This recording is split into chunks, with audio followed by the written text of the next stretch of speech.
आए हुए मेरे प्यारे मित्रों, सज्जनों, अनुयायियों, सबको मेरा सादर प्रणाम। आज मैं इस ज्ञान की चर्चा में एक बार फिर आप लोगों में उपस्थित हो रहा हूं और चाहता हूं कि आप लोग मेरी बातों को ध्यान से सुने। जो भी ज्ञान मुझे मेरे प्रभु ने दिया है, मेरे भोलेनाथ ने दिया है, वो ज्ञान मैं आप लोगों तक पहुंचाना चाहता हूं। जितना भी ज्ञान मेरे पास है और जहां तक मेरी समझ है, जहां तक मैं आपको समझा सकता हूं, बता सकता हूं, ज्ञान दे सकता हूं, वहां तक ज्ञान देने का प्रयास करता हूं और उम्मीद करता हूं आप लोग इस ज्ञान से लाभान्वित होंगे और अपने नित्य जीवन में इस ज्ञान का उपयोग कर अज्ञानता के अंधकार से निकलेंगे। और ज्ञान का प्रकाश ही वो प्रकाश है जो अज्ञानता को दूर करता है। जैसे सूर्योदय होने पर ही अंधकार दूर होता है, इसी प्रकार ज्ञान के प्रकाश से अंधकार दूर होता है और व्यक्ति परमात्मा को पा सकता है।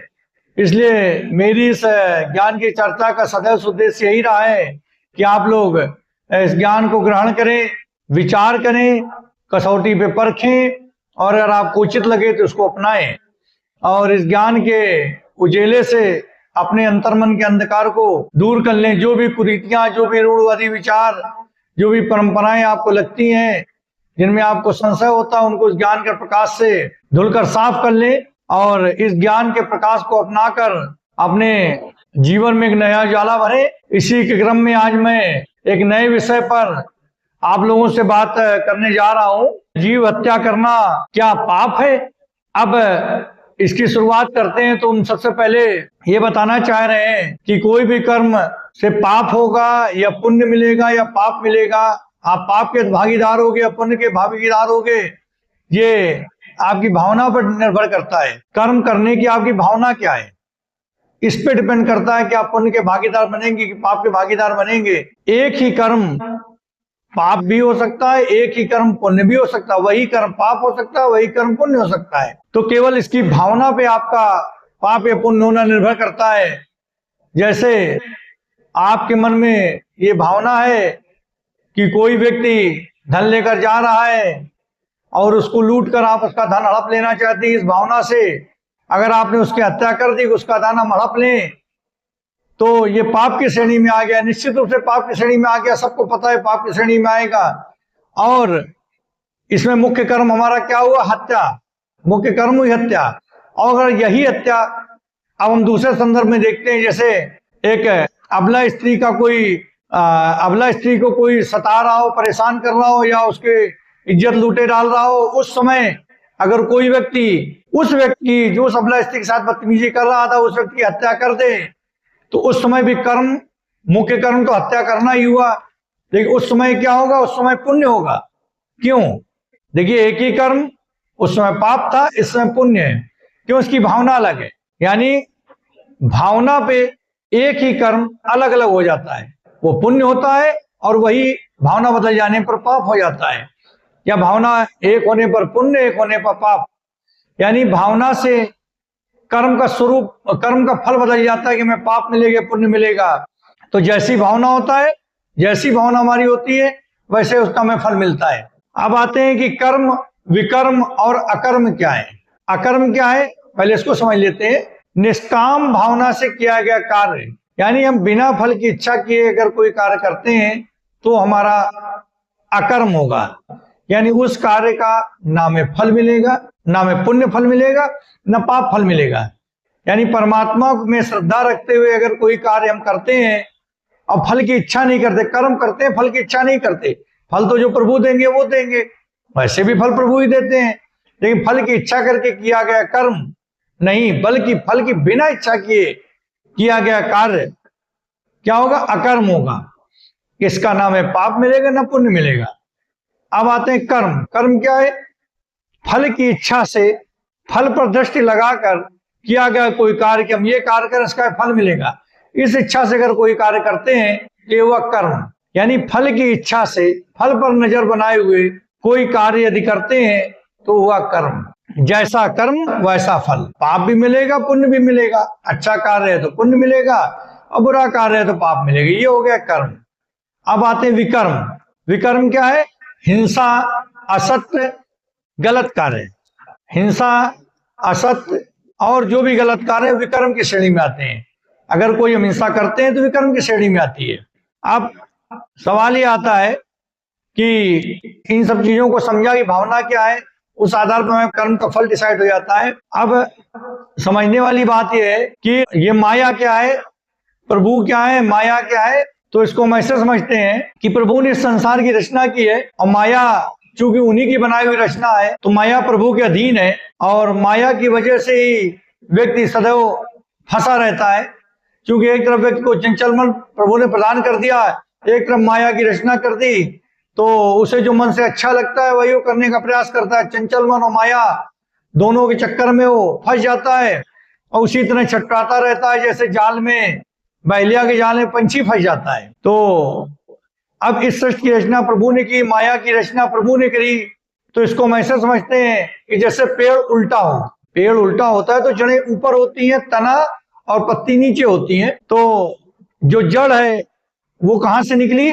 प्रभु से निकली, यानी परमात्मा से जड़ों का उद्गम हुआ।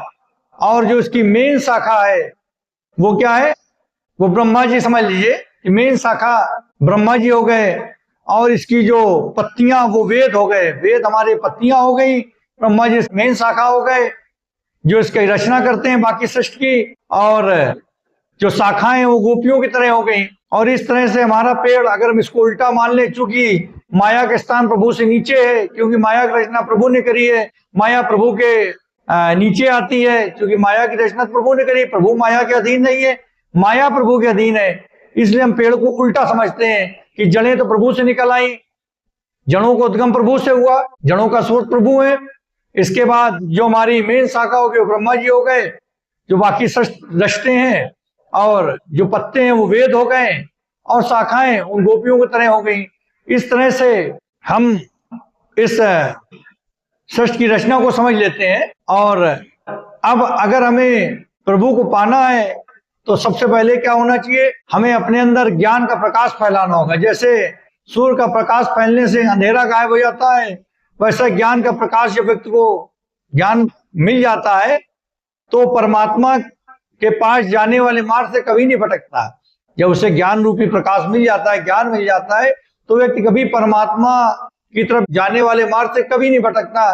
जैसे अंधकार सूर्य के उदय होने पर चला जाता है, वैसे अज्ञान ज्ञान के आने पर चला जाता है, और व्यक्ति प्रभु के चरणों में पहुंचने वाले रास्ते से कभी नहीं भटकता।